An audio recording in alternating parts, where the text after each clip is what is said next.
I think most of you know me. I'm Linda Hamilton. I'm the Redlands coordinator of the ANCA program.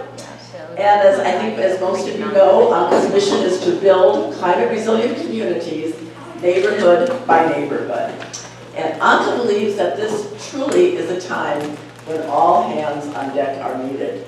And here in these monthly presentations, we are trying to increase awareness and understanding of what's happening with climate so that people will be motivated to take action. That's what we're doing here every month.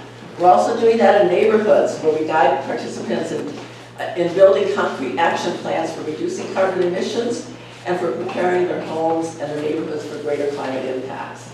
And we are also beginning to bring together various segments of our community to explore how they are being impacted by climate change and how they might work together to accelerate action. And we're starting with environmental groups. That's our first group to bring together. And then we're working with faith-based communities also, which I'm very excited about. And you can find more information about ANCA programs at the first table here. And you can also sign up for volunteering there. We have a saying in ANCA that action is the antidote to despair. I think we're all finding that that is true. And we want to remind you that it's holiday giving time. And as you know, we are all volunteers in ANCA, and so we don't have a lot of expenses, but our programs are growing, and we want to be able to do much more.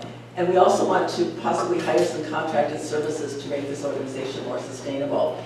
So we're hoping to build a grassroots base of support, small donations from many people. So you'll get a letter from us sometime during the holidays, and there's also a QR code on the card over there. So we hope that some of you can help in that way and really value what we're doing so we can continue this work. So tonight our topic is climate disaster preparedness. And I'm so glad that you are interested enough to come to this tonight. This is one, I need 3 hands here. This is one of our 10 components of our vision for a climate resilient community. Some of you saw this last time. So this really reflects what would be in place if we all work together to kind of find a new way of living. And this is something that we hope that everybody in the community, organizations, individuals, neighborhoods, will all work together to put into place. And we're using it this year, we're taking this out into the community this year with our board over here that many of you put dots on tonight. We're trying to build kind of a community awareness of this kind of vision that's possible, and to find out what is most important to the community from these 10 elements. And tonight, disaster preparedness. This is an element that is getting a lot of dots as we've been out there in the community. And behind this element, and all 10 of them actually, are a number of goals that we use for our neighborhood planning. That can kind of get people understanding kind of what can be done at the neighborhood and at the individual level. So it's things like CERT disaster preparedness plan in place for the neighborhood. Any of your neighborhoods have one already? No? Okay. Increased individual CERT trained in disaster response. Increased number of individuals and households with disaster plans. Trained medical professionals identified in the neighborhood. That could be very life-saving, and residents trained in first aid and CPR. So those are just some of the things that can be done that we can all do in our neighborhoods and in our families to prepare, and I know our speakers are going to say a lot more about that. So this is a critically important topic. We cannot live in the illusion that we will never experience a climate disaster here in Redlands. Climate disaster can hit anywhere, anytime. And especially with the sudden spike in global temperature rise this year, you've probably all heard about that. It has scientists deeply concerned that the whole climate system is accelerating, the breakdown is accelerating. So our best defense is to be prepared for anything, and I probably should say for everything that could possibly be coming. So I read this week that the average annual cost, get this, of global climate disasters doubled last year in 2022 to $280 billion, and it will continue to go up. So you can imagine how much that's going to impact the world economy as climate disasters become more frequent and more severe. So we're a small group tonight, but that's okay. I draw on a quote from Margaret Mead, who said, "Never doubt that a small group of thoughtful, committed citizens can change the world." So I hope you'll each take what you learned tonight and share it with other people. Share it with your neighbors, share it with your friends. We need to get more people aware that this is very important, that we all take these steps. Our government knew 30 years ago, our governments all over the world knew 30 years ago that climate change was happening. And they really didn't take any action, did they? Now, 30 yees later, they're trying really hard. Now, so we as individuals and neighborhoods should not wait till the disaster, usually we wait till disaster hits. Let's be smarter than that on this community level. So before I introduce our speakers, I just want to give you a heads up that there will be an opportunity for each of you to make a go bag at the end of the evening. And our first speaker, Dan Coleman, I'm sure was going to tell you more about that. So I want to introduce our speakers. So Dan Coleman is the training coordinator for Building Resilient Communities, better known as BRC. He's a Southern California native and has had 33 years of experience in local government. He holds 16 FEMA certificates in emergency management and is CERT trained. Dan was a 2015 Humanitarian Service Award recipient for his volunteer work with the American Red Cross, where he served as the Emergency Management Agency Regional Program Lead. And then we have Esther Martinez. She is the Emergency Operations Specialist with the Redlands Fire Department. And I have to ask, how many of you are CERT trained here? Okay, whoa, okay, quite a few of you. That's wonderful. So you probably know Esther. She's been a part of CERT, and that stands for those of you who may not know, Community Emergency Response Team. She's been a part of that for 16 years. For 9 of those years, she's been an instructor, and for 6 years, a program manager. She has a great passion for community preparedness and volunteering community outreach programs. Before beginning her career in emergency management, she served in the U.S. Navy and also worked for the Riverside County Fire Department Office of Emergency Services. So, without further ado, we're going to welcome up here Dan Coleman, who is our first speaker.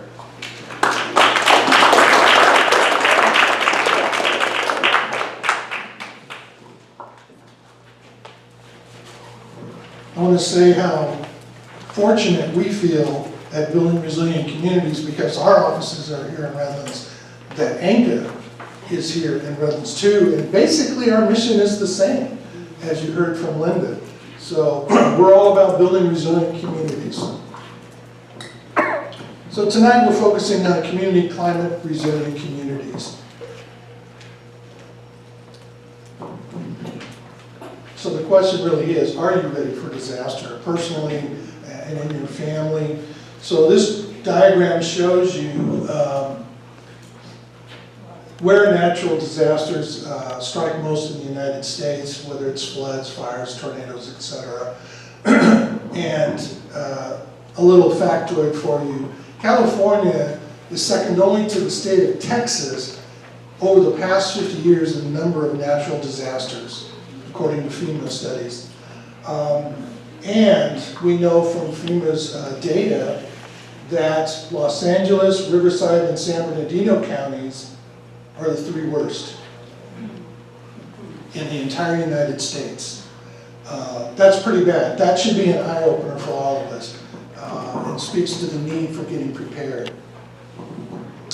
So what is the problem with climate change? What's really going on? And most of you here, I assume, have some basic knowledge of climate change.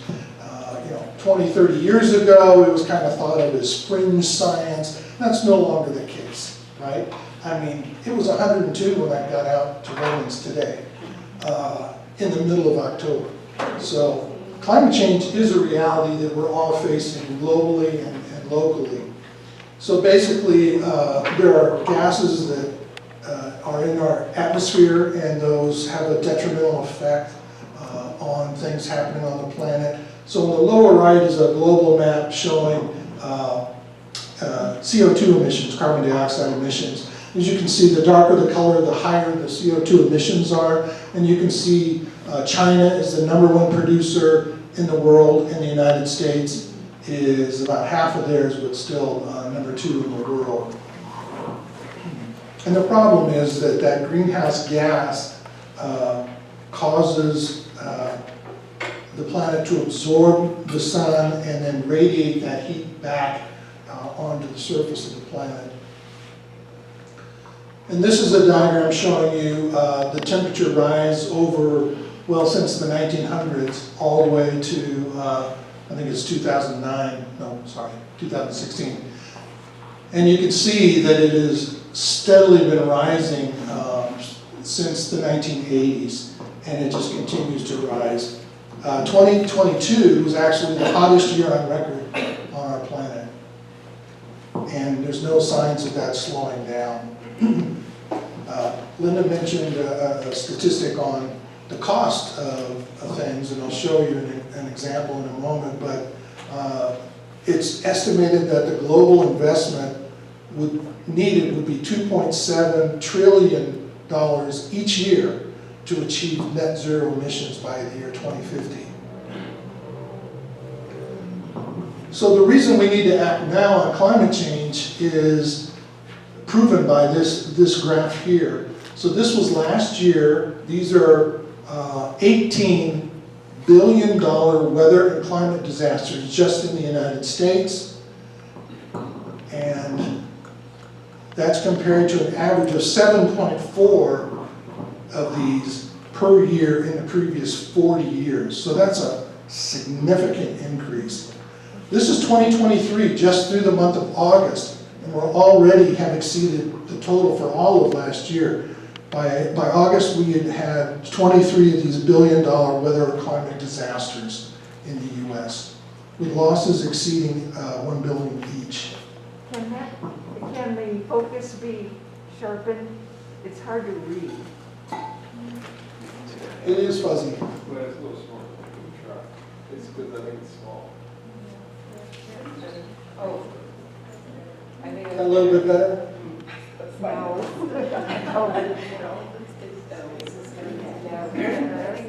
If you make fuzzy bigger, is it better?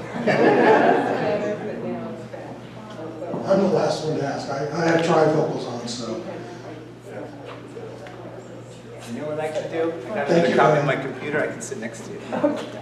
You know, if you want, Linda, you're welcome to send email the PowerPoint handouts to everybody. Yeah. Thank you. So last year, these are the weather fatalities broken up. Well, the red is 2022, and the blue is a 10-year average from 2013 to 2022. But the bottom line here is extreme heat is among the deadliest effects of climate change, and it's killing more people each year than hurricanes, tornadoes, and other weather-related hazards.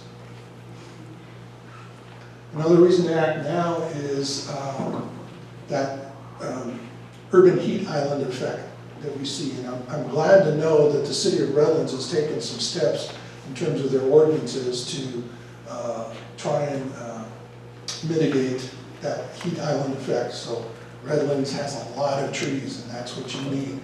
So the LA Times had an article recently saying that the federal government is awarding $1 billion to plant trees across the U.S. to combat extreme heat, and $100 million of that is for California. And the photograph on the right of the screen, that's downtown San Bernardino. Ironically, that's the San Bernardino County Health Department's offices. And what do you see? You see a huge parking lot with absolutely no trees in it. So that's a lot of asphalt that's heating up all day long. And researchers found that areas with more pavement and fewer trees can be 10 degrees warmer because of the so-called urban heat island effect.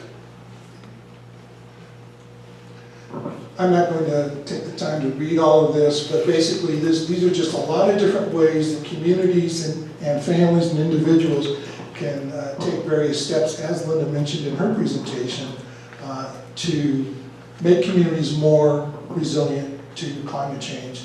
And if you're doing that, you're also making yourself more resilient to disasters.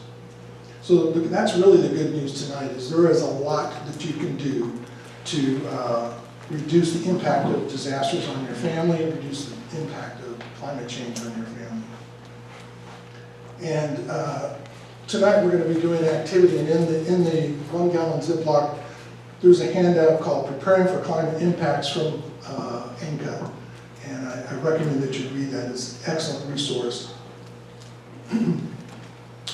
So the good news also on preparing for disasters is it doesn't really have to be all that complicated. And if you think of it this way, if you get ready for an earthquake, that also prepares you pretty much for all other kinds of natural disasters.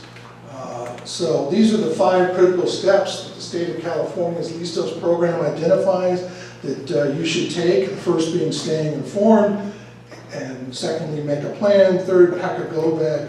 Fourth, make a stay-at-home bag. And then 5, get involved. And so let's unpack that a little bit. So in terms of staying informed, a good place to start is to know what you're preparing for, right? What kind of hazards? Does everybody here live in Redlands? No, there's a few that don't? Okay. I put this on here. This is a website that the California Office of Emergency Services has. It's very helpful. All I did was type in the street address for Redlands City Hall. And the orange, the red are high fire hazard areas, generally in the mountain areas, foothill areas. The purple, is there a laser pointer on this area? There is. Orange button. So this purple lavender stripe, that's the San Jacinto Fault. And this big one over here, that's the mother of all earthquake faults in California, the San Andreas. Scary thing is, geologists believe now, based on the past decade of earthquakes in California, that an earthquake, say on the San Jacinto Fault, could transfer onto the San Andreas and vice versa. So that's a scary thing to consider. And then the blue areas are floodplains, such as the Santa Ana River floodplain. Another way to stay informed is to avail yourself of whatever trusted sources of information that they may be. And this is a list of possibilities here. Now these are unique, most of them are unique to the city of Redlands. I got this off of their website. So Spectrum TV channels 3 and 35 broadcast emergency alerts, KFROG 95.1 FM, KFI 640 AM. And then you have local alert systems, and Esther's going to talk to you tonight about some recent changes they've made in the Redlands alert systems. And then you have phone apps, Inland SoCal United Way, and their 211 is another great resource. And then county, city, social media. The thing you gotta be careful with social media is, you gotta think about the source. Is this just John Doe on the street, posting whatever they think, their opinion, or is it actual fact? So I can tell you from experience in responding to disasters over the past decade in this county, San Bernardino County Fire Department is really on top of social media. And so I always check their social media first when I'm trying to find out the status of what's going on with a fire. So another thing you can do is register your cell phone. And if you live in Redlands, I don't know if that's still current, Esther? No, that's the one we're changing. That's the one they're changing, so Esther will talk about that. Riverside County has their own alert system. San Bernardino County has their TINS, or their telephone emergency notification system. And if you register your phone, which is really simple, you go to their website and click a few buttons and you're done. Don't assume that your phone is, even your landline phone is already in their database, right? Make sure you register. And then County of San Bernardino also offers the Ready SB app for your phone. It's free, and you can get that for an iPhone or an Android phone. Another thing in terms of staying informed is learning what you need to know to deal with disasters. Not just preparing, but also as the disasters happen, such as teaching your family how to turn off the gas, when to turn it off, same thing with electricity or water. And these are the actual diagrams and photographs of my own house and what I use for my own family. you might want to consider doing something similar. And most people don't know how to turn off those things, or when they should be turned off. The next thing you want to do is make a plan, and we encourage you to do that with your whole family, even little kids, can be included in the process, and you'd be surprised at how well they can do with it. So you see a mother there with 2 children, and they're looking at an aerial view of their neighborhood and identifying certain features and so forth. Making a fire escape and evacuation plan, making a shelter-in-place plan. Where are you going to meet if an earthquake happens or something causes you to have to evacuate your home? Equipment and supplies that you should have, and so forth. Part of that would be a family communication plan. That can be as simple as keeping a little business card size thing in your wallet or your purse with the actual phone numbers of your family members. I can only remember my wife's number. I can't remember everybody else. I have 5 kids and grandkids, so it really helps me to have it printed out.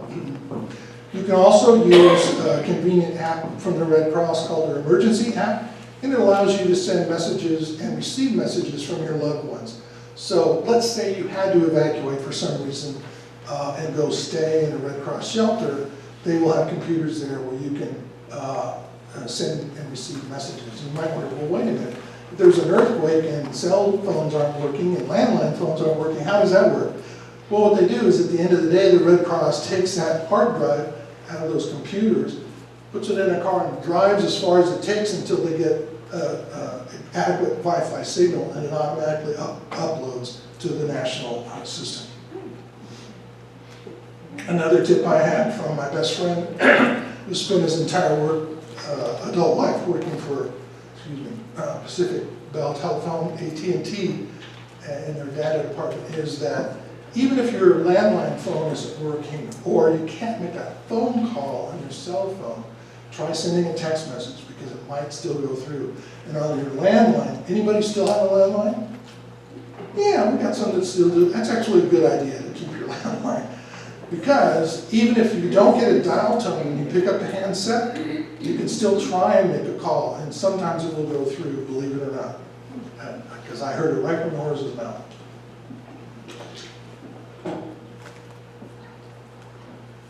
Another thing in your planning process is to think about the different people that you're getting prepared for. Maybe you have people that have prescription medicines. They may be life-saving medicines for heart conditions or whatever. So what equipments and supplies do you need? Do you have backup power for your refrigerator? I've lost power 4 times at my house in the last 5 years. Not because of disaster, but because Edison was doing maintenance work in my immediate neighborhood. What I do is I go down to the local convenience market or the grocery store, and I buy 7 or 8 pound bags of ice, shove them into the voids in my refrigerator. Quick way of keeping things cool. Other considerations for people that you may live with, maybe there's mobility issues, language issues. Not all of us speak English as a first language. San Bernardino County is predominantly Hispanic. Children's, pets, and so forth. And I would say also, it's really a good idea, and this is why I'm so excited about what ANCA is doing, it's really a good idea to make the connections in your neighborhood. Understand who they are and what their needs are. Maybe you have somebody who has mobility issues, and they may need assistance following a disaster, evacuating or something. Next up is to pack a go bag. We call it a go bag because if you have to leave your place of employment or your home for some reason, it's things that you want to have with you to survive on your own for the next 72 hours. Right, so bottled water, first aid kits, maybe a better pair of shoes. I would recommend at least tennis shoes or hiking shoes, something that's sturdy, you can stand on for many hours. Flashlight, those kinds of things. And there are checklists that we'll be giving you at the back of the room at the end of the meeting. But tonight we're going to do that special activity that Linda mentioned, and it's going to be preparing a 1-gallon Ziploc bag personal emergency kit. So whereas this one is a 72-hour go bag, this one, think of it as a 24-hour bag. And it occurred to me today, when my 5 kids were ready to be born, it would have been nice to have had this as a impending father to grab with me to run to the hospital, right? In fact, the way I got the idea for this is back in the late 80s when my kids were in elementary school, it used to be public schools asked every parent to send their kid to school that first week of school with one of these with granola bars, a bottle of water, and so forth and so on. And at the end of the year, if they hadn't had to use it for a lockdown at the school or something, the kids got a blast out of getting to eat everything in their little bag, right? But you also want to build a stay-at-home box. What do you need at home? And you've seen these 5-gallon, I think they're not 5-gallon, I think they're 30, 50-gallon plastic totes at Home Depot and Lowe's and Walmart, those kind of places. Those are perfect for what I'm talking about. Again, it's what are the essentials that you're going to need? Water. You can't go more than 3 days without water. And if there's a major earthquake, you're going to lose power. And without power, they can't pump water to your house. So you need water. You need 1 gallon per person per day. You need food, obviously, prescription medicines that you need, and other supplies. And we have a helpful checklist at the back for those items. Now, FEMA in this booklet, Food and Water in an Emergency, they used to ask people to have 72 hours worth of supplies on hand. How am I doing on time? Okay. Now they preach 14 days worth of supplies. Now, in February, we had those horrible winter storms right in the mountains. In fact, I was in a meeting Tuesday with a gentleman who lived in Crestline. He was snowed in with his wife for 3 weeks. The problem wasn't that he was snowed in with his wife. The problem was they couldn't get the prescription medicines. So those kind of things can happen. And remember that you may be on your own initially following a major disaster, especially with an earthquake. Because the first priority for the fire department is to check the entire community to get a feel for what's going on, where the resources really needed. They're not going to pull over if they see somebody injured lying on the side of the road. They're going to keep driving until they understand the full scope of the disaster and allocate their resources accordingly. And remember Hurricane Katrina? Took 5 days for FEMA to get water. It took up to 3 weeks for some of these people in the local mountains to get dug out and be able to leave their homes and get food and water and medicine. Last step would be getting involved. Once you get yourself and your family prepared for disaster and for climate issues, get proper training. Recommend CERT is the first training you should get. It's the best training available out there. It's 20 hours of training. I happen to know for a fact that Redlands does it all in one weekend, so you just check that box off real quick. Get CPR first aid training. Psychological first aid training is another good thing to get. Amateur radio, if you're really ambitious, get your technical license to be a ham radio operator. And lastly, get involved in your neighborhood. Host a block party. Build that network of your neighbors. I hosted a group in my own neighborhood, and it was great. We found, well, he's got a chainsaw, he's got a generator, and we've got food, et cetera, et cetera. See Something, Say Something is a program of the Department of Homeland Security, which is a great thing to train your neighbors on. And the idea is, if you see something suspicious that just don't look right, like I get these people, I live in the end of a cul-de-sac, and we get people parking all the time in front of our house and sitting in their car for hours. It's like sometimes I can smell a little funny stuff going on in the cars too. And it's, if you see something, say something. Become a disaster volunteer. And a good place to think about volunteering would be the American Red Cross or California Volunteers or your local CERT department with the city. I know Esther could use some volunteers here in the city of Redlands. So that concludes my presentation, and I hope you stick around at the end. This will be a very fast activity, all right? And it's all free. All the supplies are donated for free. Right. Well, I'm going to turn it over to Esther. I don't want to cut any more of her time out. So, Esther, I'm going to hang around, so if you have a question, I'll be in the back. And there will be time for Q&A after both speakers too. So study your questions for a minute, and we might have more when Esther is done here. Good evening, everyone. Just press that. Okay. So I'll be speaking on what the city has actually been doing in preparing for disasters. Okay. There's no hallway here.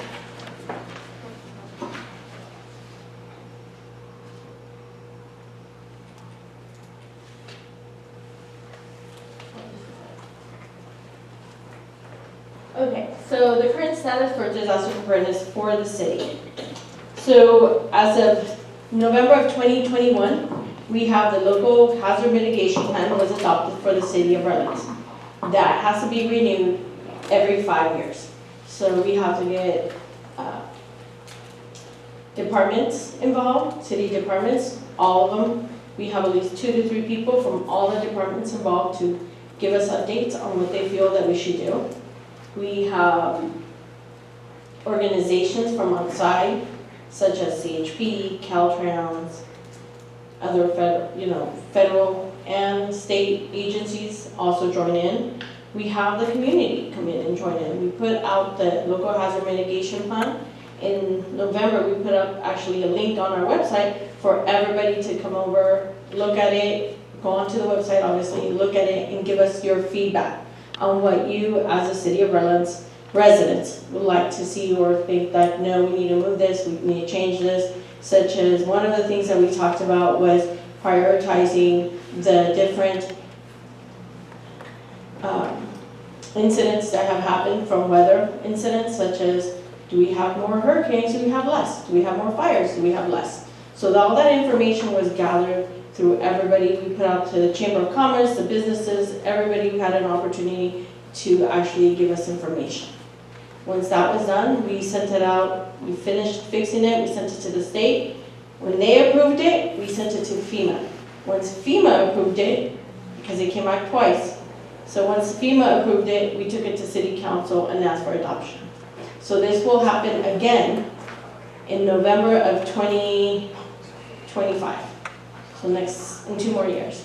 In the meantime, we'll be working with it. If anybody has any comments, you can definitely contact me and let me know. Hey Esther, I think we need to start, kind of looking at this. You're more than welcome to. The local hazard mitigation plan is on our city website. You can look up LHMP or local hazard mitigation plan or just emergency plans and it will pop up. Okay? So, the other thing that we are working on right now is we're working on the emergency operations plans annexes, and one of them is the recovery plan for the city of how we will recover in case of a major disaster. And it's not just the city departments, but overall, like bringing businesses back. COVID really got us to start thinking of how do businesses, what can we do? Because COVID became an emergency incident. So we started doing the same thing, started looking at it. Who does what? How can we do this? How can we make sure that all of our residents and our businesses have what they need to be able to succeed in the city of Redlands? So we're working on that. We should be starting that hopefully. We've already started it. There's just we're starting our meetings next month for that. Also, what we are doing, or what we started and we sent, actually went out and did this, was we pushed out the new alert system. So the city of Redlands has an alert system that's a little antiquated. Okay, it's not for you, not the pushing out system, but to be able to run the system. Software gets updated, certain programs do not, and so Motorola came over to us and said, hey, we're no longer going to have any updates for you, so you guys have to switch system. So we are going to, the alert system is going to be with RAVE. It is a California state paid system, so it's not costing the city of Orleans a penny, which is a good thing. So now about the system though. Here, so if you have registered in the old system, the system that was there before last week, what we have done is we have downloaded everybody's information, emails, addresses, phone numbers that you went in and logged in, and we have transferred it over. There's a good thing, there's a bad thing. The good thing is you don't have to do anything if you don't want to do anything about it. You have been automatically moved over.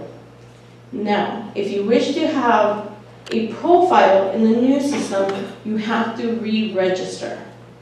I like the new system. I actually registered for it. So I was able to put where I work, the address of where I work, right, which is here in Maryland, but I live in Riverside County. So I put my address on that one. It automatically generated all three systems. The Redland system, the San Bernardino system, and the Riverside County system. And they added it all to my profile. I was able to add emergency contacts. I was able to have, there's a couple like all these little nifty things, and I liked it. I thought that was pretty cool. You don't all have to put all the information that it requires. You just put whatever you feel comfortable requiring. But your cell phones do have to go in the system. At this point, the city of Orleans does not have access to be able to send out what FEMA and the state does whenever they have like the alert systems, that they just send it out and everybody gets it on their phones. We're working on that. We're actually reaching out to FEMA in the next couple of days to be able to work that and get that. But for the time being, we would like for all residents to please register. The information for the alert system is in your little bag. There's a bag in the back that I brought. It's several documents. I'll be going over them here in a minute. So it is in the system where you can just, it has a QR code, use your phone camera on there, it'll pop up. I would recommend that before you use it like on the website, you go in and register on the website via your phone, your computer, register through the website, then it's going to allow you to download an app on your phone, and you can do that. So it's actually pretty cool. I liked it. I thought it was pretty neat. So that's the alert system that we have coming into play for Redlands. We will be we will be testing it tomorrow for the Great Shakeout, not with the residents, for the city employees. So I get to learn and practice it, and there's not going to be just me knowing how to do this. There's going to be several city employees, because like I stated just a few minutes ago, I live in Riverside County, so by the time I get into Redlands in case of a major disaster or emergency, we're going to need somebody else to take care of that, and we are. So we'll have several people that will know how to actually launch any systems that we need for the alert systems. And this is, some people consider it a reverse 911, so if you're wondering what the alert system is for fire, police, or the utilities department to reach out to you and let you know, like, please evacuate, please shelter in place, or hey, when you wake up in the morning, because I've had to do that several times, boil your water before you make your awesome coffee, because some of us need coffee to be able to function in the day. So that's what we have going on. Okay.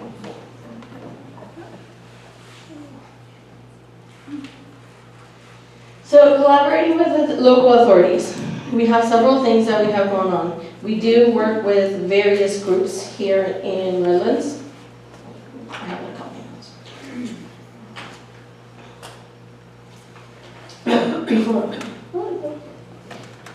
One other thing that we have brought to Redlands, I just looked at my notes, is we do have the CERT program, as everybody knows, but we also have a Spanish CERT class.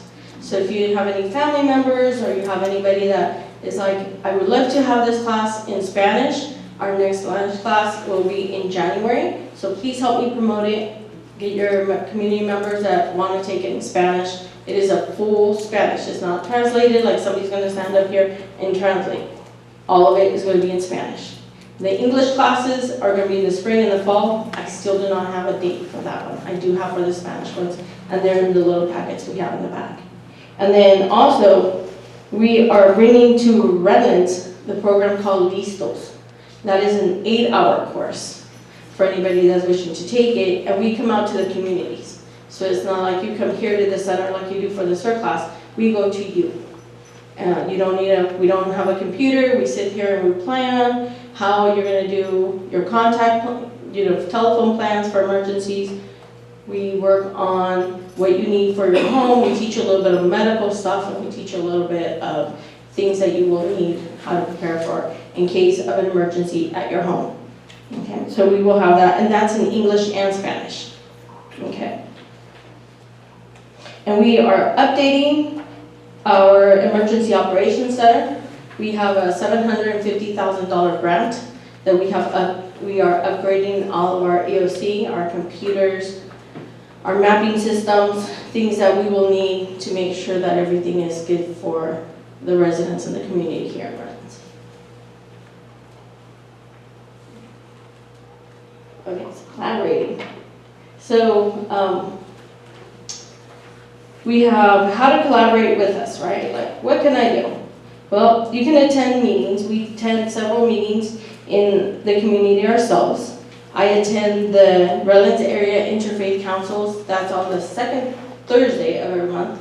We attend those and we let people know what's going on. So we've actually had a good role with them because in case of a major disaster or emergency, we're probably going to call upon them to come in and do emotional and spiritual support for our communities, for our agencies and anybody else that would need that.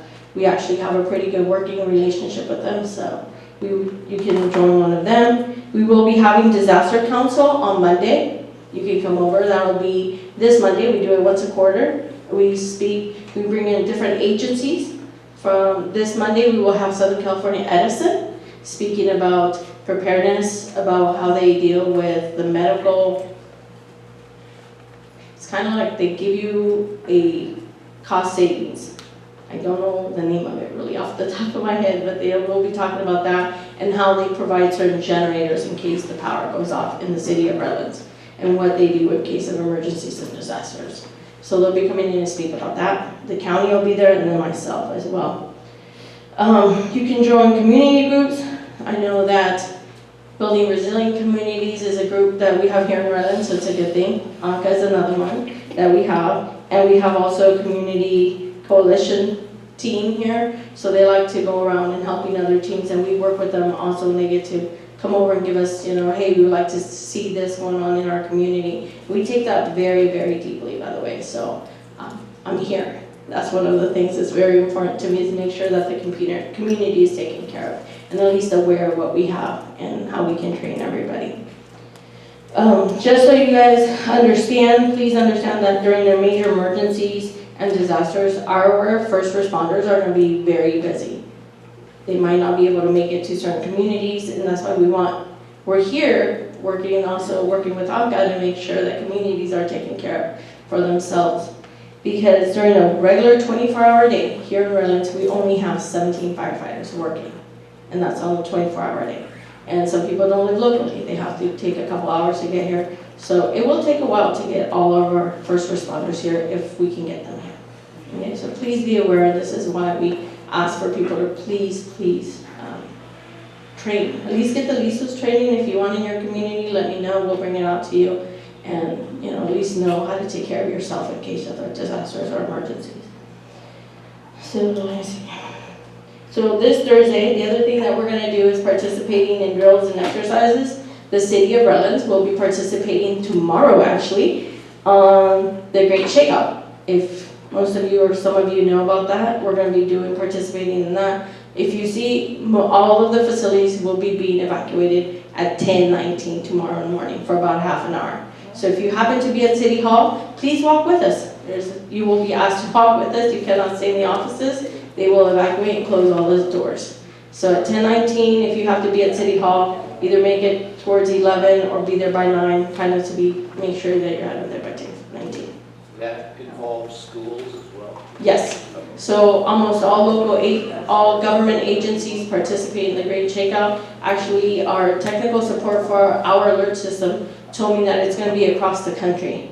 It's becoming a national event. I thought it was only statewide, but it's gonna become a national event, so you can go on and register if you like to participate. So is that going to actually involve this facility as the Yes. senior center?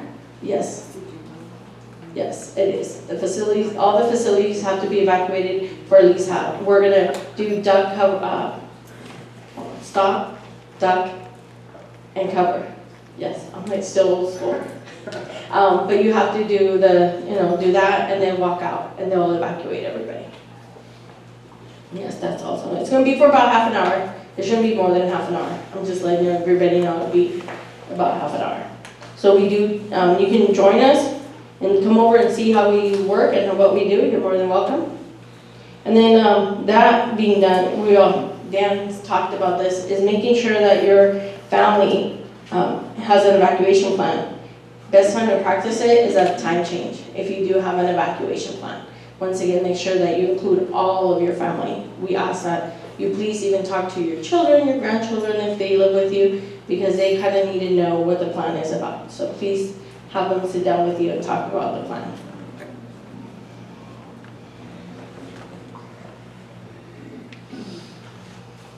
Okay, so identifying local shelters.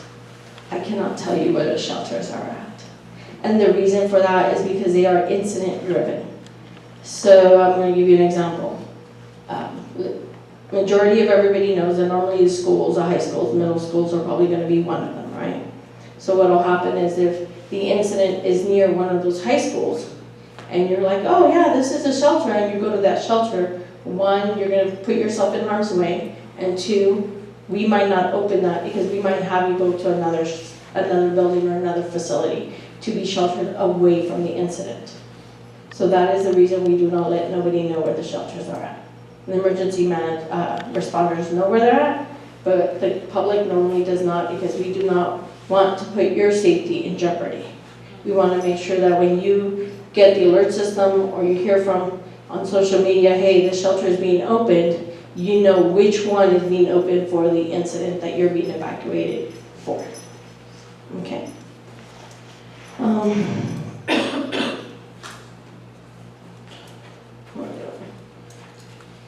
So all government agencies are required to plan for the population. We do actually train for that. We have several trainings that we get to go and actually train for all different populations, not just like, oh, I'm good, like, hey, everything's good, right? I have a hearing problem, I have a sight problem, I have all kinds of problems, but those are the two big ones that I really do have. So I have to make sure that I, as an emergency manager, also plan for people like me that have a hearing problem, that have a sight problem, that have any other problems that they might need. They don't speak the language. I'm bilingual, so if somebody speaks another language that I can't speak to them, I have to know how to contact or how to communicate with them. That is our job, is to train and make sure that emergency managers or anybody at the agencies that we train like that. So the other, like one example that we did have is during the tropical storm Hillary that we got, right, everybody, people were like, what about the homeless? And we're like, okay, we have it, like the county's gonna open a shelter, and if they do, we're gonna send them there.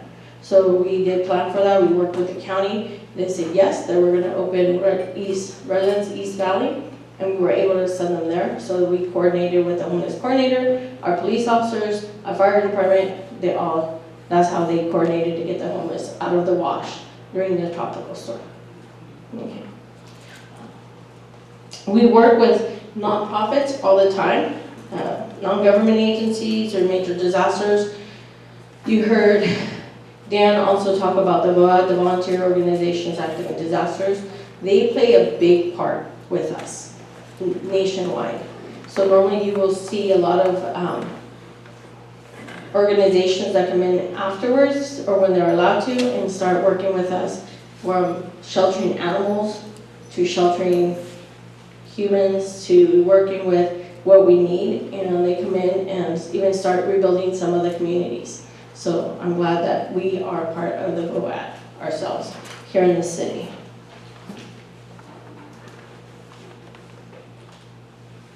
Home safety measures. Touch a little bit on that. Make sure that you bolt down your furniture. A lot of us don't. I'm one of them.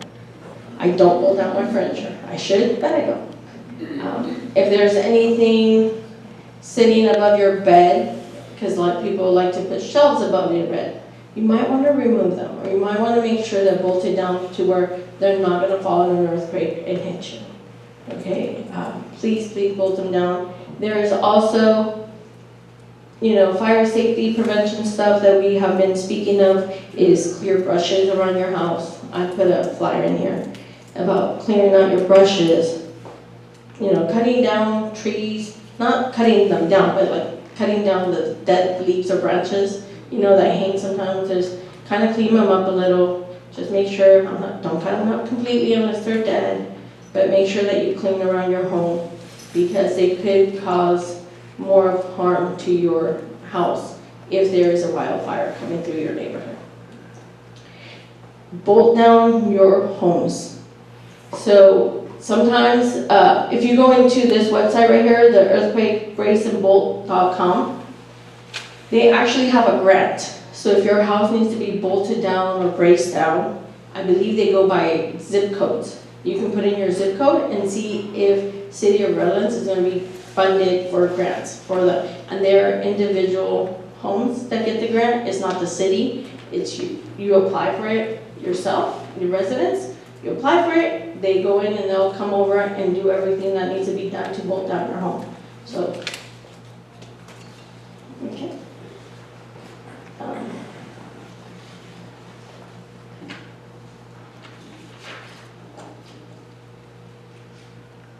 So recovering building that we're doing really quick. Let me see.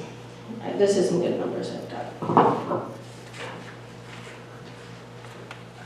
So during disasters, please be aware when these say FEMA is coming in, that FEMA is going to come in, but they're not going to bring in a lot of money, especially not for residents, that they will have the average dollar paid by FEMA to the home resident was only $5,000 for property per household. And they paid $700 for one time for you to go over and get groceries. So that's during a disaster, that's what it is. So please make sure that you take care of your own personal stuff, your insurance. And so in this packet, you can put, in this little beautiful packet that we have back here, you can put down insurances, copies of your home insurance, car insurance, and everything else. Take pictures and put it in here. And then what will happen, put it in the freezer in case of a major disaster. People are like, why the freezer? Because your major appliances normally don't burn down.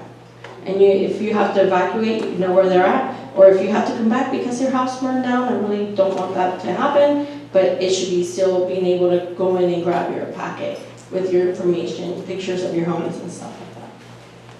Okay.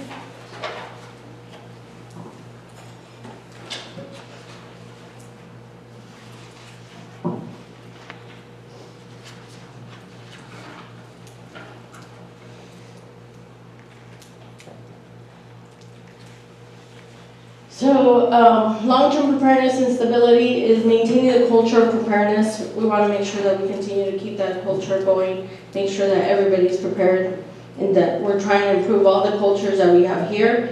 So far, like I stated, I only do English and Spanish, but if I need to bring somebody else that speaks another language, please let me know, we will do so. Go on in and update your contact information on the alert systems, on your apps, on whatever you needed, able to do emergency stuff. And then make sure that your emergency plans and evacuation plans are up to date. So the city keeps an eye out on all disasters to see what we can do better.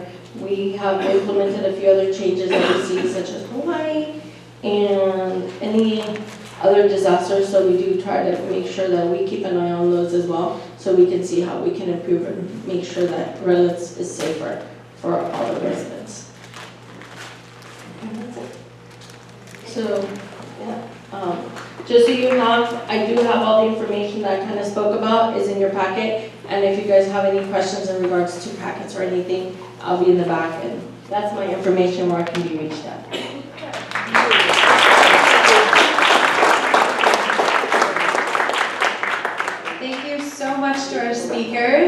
That was fantastic. Now I have a lot of homework to do, and I didn't expect that, but here we go. I am an ANCA volunteer. My name is Courtney Ritta, and I just wanted to share a few quick things, announcements, in case you're interested in what we're up to. First of all, I'm going to use a slide clicker to see if I can get it. Yeah, the first of all is if you are even just a little bit interested in what we're up to, this is a fantastic event. BAM is when we get together and do great community activities. So if you're just looking for something to do with other folks of like-minded interests, please check this out. The next one is going to be October 25th from 6:30 p.m. and for about an hour afterwards on that Wednesday. So come out and join us. And, sorry, I want to go back to that one real quick, in case you're wondering about the location. It's the University of Redlands, so not this location. Just to point out that most of our things are here, but that one happens to be at the university. So the second one that you can come and check out, which will be back here in this exact same location, November 15, we will be here to enjoy a sustainability event. So this is coming up on the most consumeristic time of year, and it's a great chance for us to all sit and reflect about things that we do and ways we participate, and then also feel the creativity flow. I'm excited to hear the ideas, and we're going to be able to share ideas with each other as well. So thank you, and now that we have those announcements out of the way, I'd love to share a few raffles with us. Oh, sorry, we're going to do Q&A first? Okay, then we'll stick around for the raffle. Okay. Since I'm standing here with the mic, but if there are any Q&A questions, we can start right now. Yeah, in the back. I had a certain maybe, I think it was class grade or something, with the other lady, the faith. Are you able to repeat that, or what do we do to remember what was?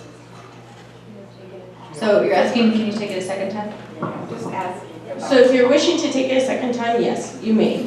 If you were on the list, if I have almost everybody's email, unless they told me to please remove you off the email, because I let everybody know. About once a year between San Bernardino County and Riverside County get together and do a refresher course. So they turn around and everybody's invited. As long as you've taken cert and you have your equipment, you're more than welcome to go. I believe they're trying to do it this year out here in San Bernardino County. Don't quote me on that because I'm not part of it. They just send me the information and I send it out. So if you don't want to sit through the 20 hours all over again, then you may just go to the refreshers, no problem. Would you like to sit for another 20 hours? No problem either. So, I mean, that's not a problem. You're more than welcome to go. We have our sign-up sheets. Right now we have an interest sheet and we have a sign up for the Spanish courses and an interest if you want to take an English one. But since I don't have the dates for that, you can go on into the city word.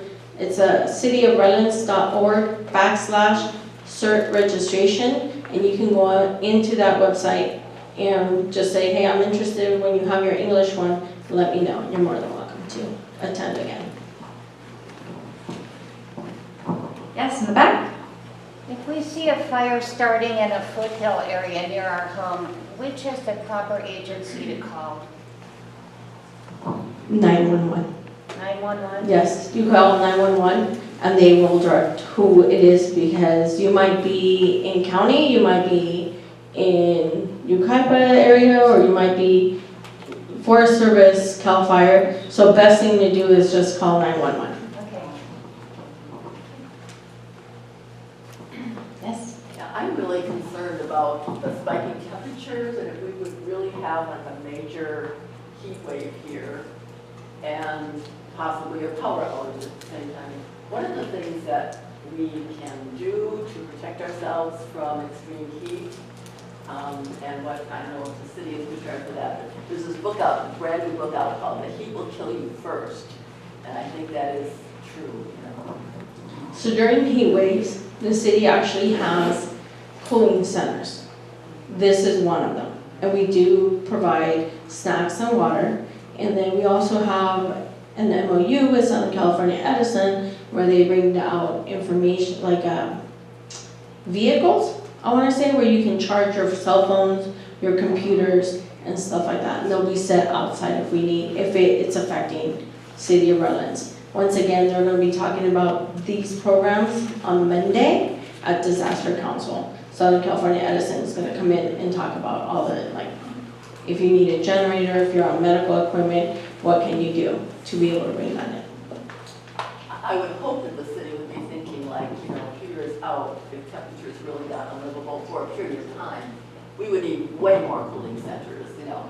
So right now we only have 2, and that's not, you know, they've thought about it, but I don't think we have enough people using the cooling centers now. Yeah. So that it's person driven, I would say. So if we have more than can fit here, we'd probably open the other one, and if it's filling that one, then we would go from there. But the county overall has them, and I know that, like, the county uses libraries, so you can go to the libraries. We have those open during the weekends sometimes. The libraries, the malls, you know, so those are what we promote. I spent 3 weeks working with the County of San Bernardino's Emergency Operations Center for the Trona earthquake a couple of years ago. And I was actually at Trona for one of those days. It was generally 115, 116 during the day. So as you can imagine, it was in the 90s at night, so very uncomfortable. They did have a cooling center, but there was no power. So even with generators, the best they could do was run huge fans. But when the air temperature is that bad. So anything you can do at home, do your research and find out. There's a lot of resources available out there to give you tips on what you can do at your own home to prepare for extreme heat. So whether it's getting a generator or some other method to stay cool. And for ice, you might want to just grab bottled water and put it in the freezer, and that you can use that eventually as another sort of keeping your food nice and cool. All right, thank you so much. Linda, would you like to say one last thing? Yeah, I just want to make another plug for the ANCA neighborhood program because as I've worked with a team preparing for this presentation, it really, really came home to me how important disaster preparedness is for us. And I think it's like if you're looking for an issue to organize your neighbor around, you're talking about the importance of this, could be a way to start getting your neighborhood interested in kind of working together. So I'm just saying, It's true. ANCA's got the right action plan, got the idea. Well, I have a few things from our presenters that I would love to hand out. And let's give a big hand. Yeah, let's give her another round. Thank you so much.